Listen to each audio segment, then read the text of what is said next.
Tignan ko kung tatapusin ko yung FPBL o lalaro na ako sa itong draft natin sa PBL. So may ganun pa pala kasi di ba under contract ka pa sa Pampanga until this season. So kamusta muna yung kanina, yung combine? Kamusta naman yung time sa Ayun, sobrang nag-enjoy ako sa combine. Yung mga nakasama ko, then si Kurt, nandito yung mga team na kasama ko sa FPBL. Holding foul on number 4, Ralph Robin. That's his first foul 4 on Team A1. Brandon. Shot clock at 14 seconds. Sabi, number 1 ka raw. Palagay mo dun. Tignan natin sa draft sa July 14. I-prepare ko yung sarili ko na Traveling. tignan ko kung tatapusin ko yung FPBL o lalaro na ako sa itong draft natin sa PBL.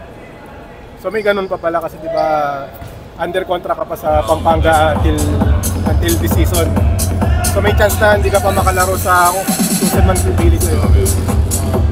Nakapaglaro sa overseas. So yun, kuha ko lang kumpiyansa nga dito sa FPBL hanggang sa ito na parang bumabalik na rin yung laro ko. Pushing foul on number 8, Felix Lemeti. That's his first foul, 3 on Team A2. Well din, parang 2 years ago dapat papasok ka na rin, diba? But yun nga, nagbili ka. Yung experiences mo sa 2 years na yung leading up to now, paano tingin mo ito makakatulong sa'yo ngayon na mag-KTBA? Yun nga, malaking tulong sa akin kasi yung mga nakakalaban ko sa ibang bansa, grabe rin mga ex-NBA player So parang madadala ko yun dito sa PBL. May nabanggit kayo kanina nga, parang pinag-isipan mo pa kung maglalaro ka pa sa NBA, kung itutuloy mo pa or magkano. So far napapag-usapan niyo ng management ng Pampanga. Yun nga, yun iniintay ko yung decision ni Go. Kasi sinabi niya kasi sa akin, para tatapusin ko talaga yung PBL kasi may kontrata ako. Malti, ganda na nilalaro mo sa MPBL Gano'ng kalaking tulong yun na sa paghahanda mo sa PBA? Kasi parang double-double ka lagi halos sa MPBL Sobrang laking tulong kasi yung MPBL, doon ko kinukuha yung kumpiyansa ko Kumbaga, pagdating ko ng PBA, parang hindi na ako masyadong makangapa o mahirapan.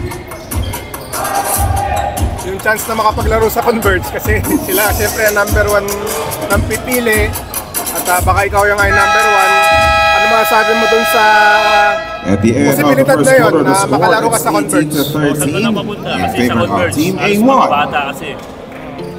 Once again, the 49th season PBA Draft Combine is co-presented by Arena Plus and Daily Fantasy. Also like to thank our event partners Don Benitos, Danny Kitchen, Black Mamba, Tahoe Classico, and Mr. Donut. Looking forward na mga matchup, mga laban o maging kakampi? Ayun, unang-una siyempre yung mga idol ko, si Junmar, Almasan, and then yung Kapampangan na si Ian Sanggalang, mga kuya ko, and Japet Aguilar.